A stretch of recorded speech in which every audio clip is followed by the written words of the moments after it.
So then I asked myself, who decides what value is? What kind of knowledge are we using to define value? Whose worldviews?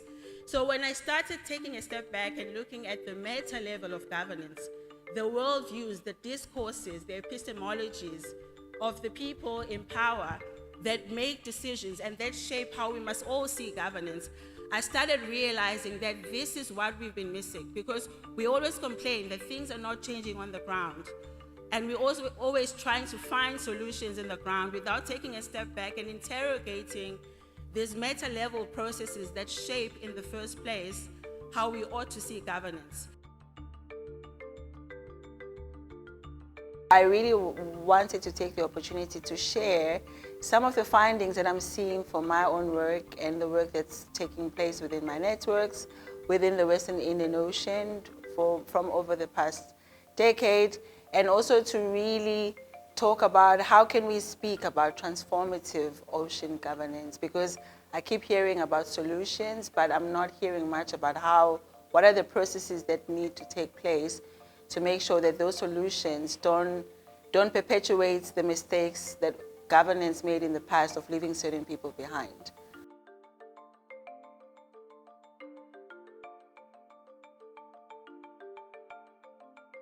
How do we promote, it links to my first point around process. How do we promote process that promote dialogue between different actors that are involved in the ocean and the coastal space, so that they can start talking to each other? Because that's the first thing that needs to happen. It's not really happening. And creating safe spaces for dialogue where people can speak the same language, because what we're seeing is that scientists, governments, different kinds of decision makers, communities are not really speaking the same language. Their epistemologies about how people connect to the ocean are informed by different worldviews and values that don't really work together. So there's really a need of creating a cohesive and a coherent language where everybody can be able to then sit on the table and agree on things because they understand each other. So setting up those processes and platforms is really, really key, because in my own work I've seen how innovating around creating those spaces can really be meaningful in terms of driving us towards change. Whenever that will happen, at least we know we're on the path to it.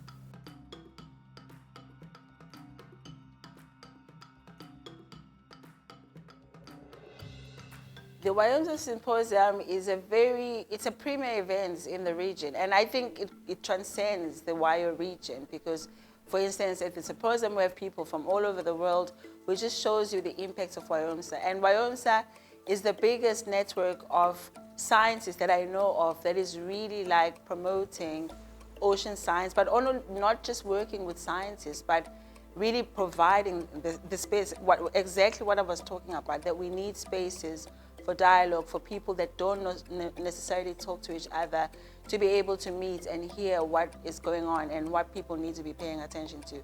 The WIOMSA Symposium has provided that platform, and also linking to the United Nations Ocean Decade is very, very important, because 2021 to 2030 is the Ocean Decade.